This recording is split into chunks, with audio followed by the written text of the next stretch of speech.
იცრუა თუ არა ვანო მერაბიშვილმა დოკუმენტაცია, რომელიც დღეს გამოქვეყნდა ყოფილი პრემიერ-მინისტრის ბრალდებებს ეწინააღმდეგება.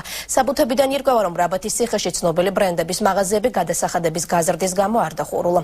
ისტორიული კომპლექსის ხელმძღვანელობისგან მოპოვებული დოკუმენტაცია ახალ ციხეში ჩასულმა კახი კალაძემ გაასაჯაროვა. მეტიც, ციხის დირექციამ დღეს პირველად თქვა, რომ ციხეში ცნობილი კომპანიების მაღაზიები ძველი ხელისუფლების ზეწოლის შედეგად გაჩნდა. რაბათი ბრენდების გარეშე ნახეთ რეპორტაჟი ახალციხიდან.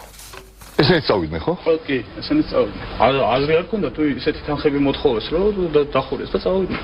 რაბათის კომპლექსში სავაჭრო ობიექტების დახურვის შესახებ ყოფილი პრემიერის განცხადებას დღეს ვიცე-პრემიერმა რაბათის ციხიდანვე უპასუხა. კახი კალაძე ოპოზიციის ბრალდებებს ციხის დირექციის მიერ მიწოდებულ დოკუმენტაციას უპირისპირებს.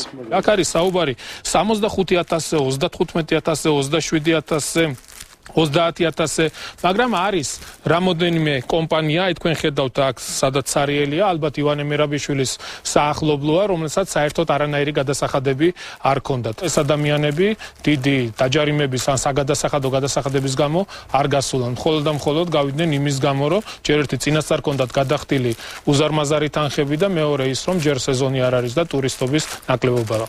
რაბათში ჩასულ მერაბიშვილს მხარის გუბერნატორმა ობიექტების დაკეტვის მიზეზად ადგილობრივი მუნიციპალიტეტის მიერ გაზრდილი გადასახადები დაუსახელა.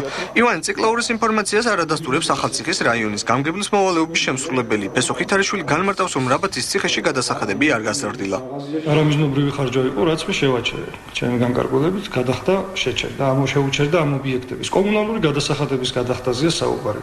რატომ უნდა გადაგვეხადა კომერციული ობიექტებისთვის კომუნალური გადასახადები?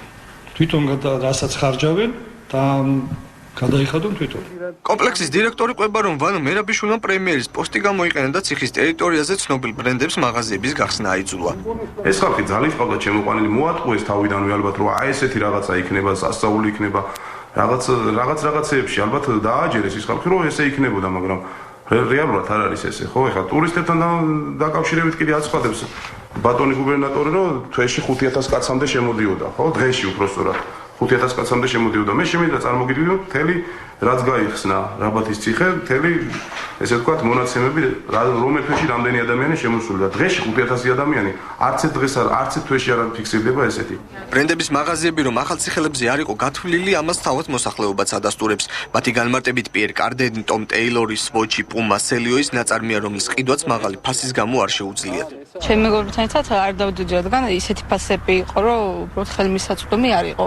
ზედმეტად ალბათ ტურისტები შედიოდნენ, ჩვენთვის ნაკლებად ხელმისაწვდომი იყო. რაბათის ციხეში 40-მდე ობიექტი იყო გახსნილი, რომელთა დიდი ნაწილიც ამ დროისთვის დაიხურა. თუმცა ციხის დირექციას ხელშეკრულების გაუქმების მოთხოვნით სულ მხოლოდ 3 ობიექტმა მიმართა. რაბათის ციხის თანამედროვე ისტორია 2012 წლის 17 აგვისტოდან იღებს სათავეს. ყველაფერი პრეზიდენტის მიერ მისი საზეიმოდ გახსნის დროს მოყოლილი ლეგენდით დაიწყო. ერთი კაცი იყო და მას ერქვა ვინმე მესხი მელექსე. იყო არაბეთს როსტევან მეფე ღვთისაგან სვიანი, მაღალი, უხვი, დაბალი, ლაშქარიანი, ყმიანი, უხლაშქრიანი, ყმიანი.